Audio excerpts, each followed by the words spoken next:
Have you ever met someone who always gets their way, yet they never raise their voice, never argue, and somehow make you feel like helping them is your idea? That's not charm. That's not luck. That's the silent game of manipulation, and most people don't even know they're playing it.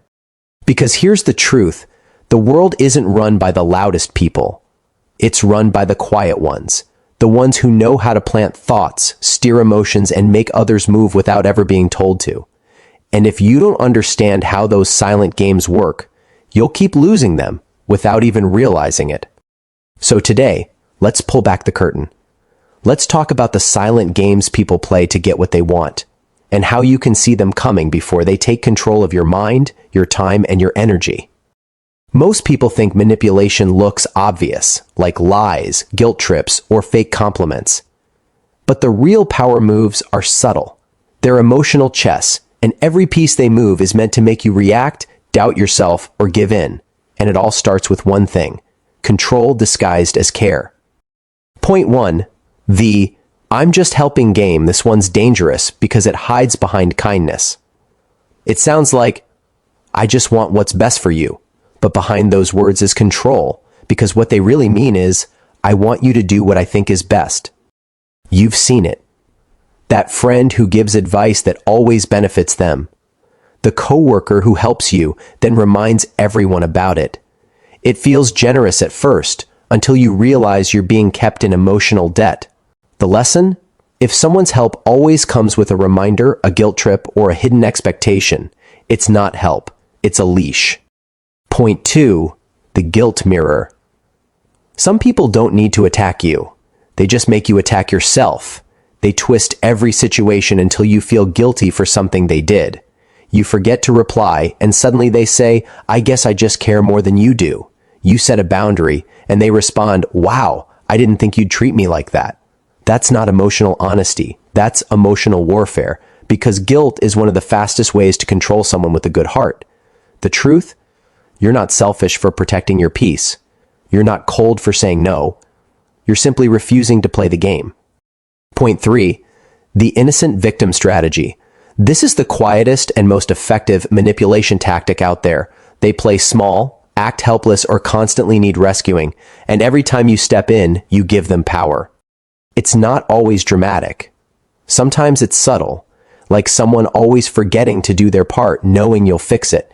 They stay weak because weakness gets results. Here's the uncomfortable truth. Not everyone who struggles wants to change. Some people build their identity around being the victim because it gets them sympathy, attention, or excuses. The moment you stop rescuing them, you stop feeding their game. Point 4. The compliment trap. This one feels good until it doesn't. They'll tell you how amazing you are, how they admire your work, how they wish they could be like you, and just when your guard is down, they ask for something. Compliments are powerful tools.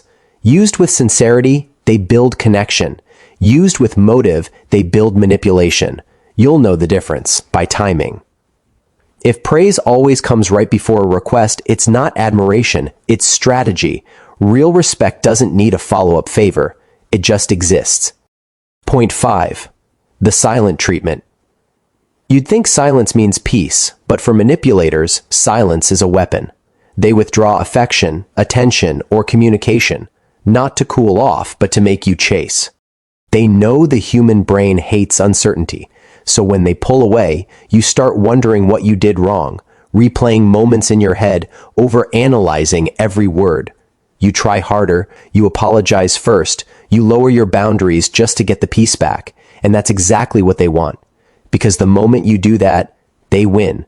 They've made you earn something that should have been freely given. The cure? Let them sit in their silence. If peace has to be purchased, it's not peace. It's control. Point 6. The truth twister. This one's the hardest to spot because they never lie outright. They just bend reality.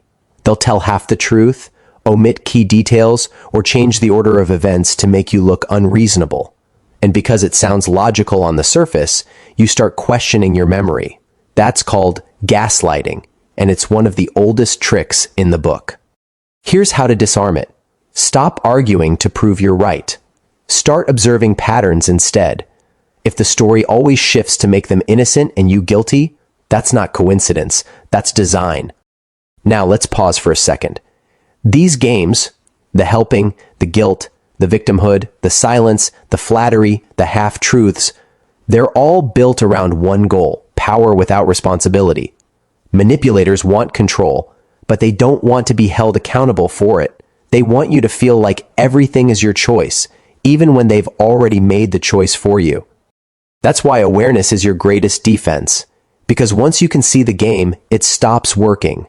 You stop over-explaining. You stop apologizing for things that weren't your fault.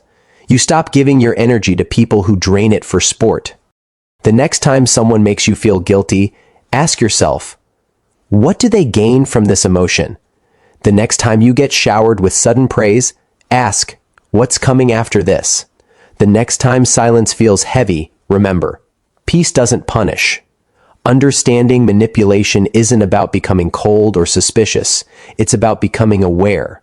Because awareness is freedom, and freedom is where real confidence begins. If this hit home for you, take a moment to reflect. Who in your life plays these silent games? Who drains you but calls it love? Who takes your peace but calls it loyalty? You don't owe anyone your energy just because they know how to demand it. The most powerful thing you can ever say to a manipulator is simple no.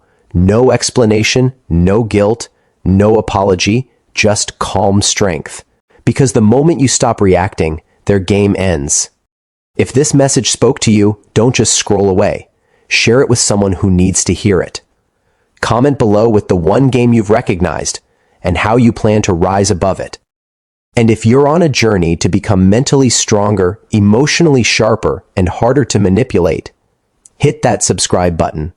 Because every week we break down the silent truths that shape your life so you can stop being controlled and start taking control. Remember, the loudest person in the room isn't always the strongest. Sometimes it's the quiet one who finally learned to stop playing.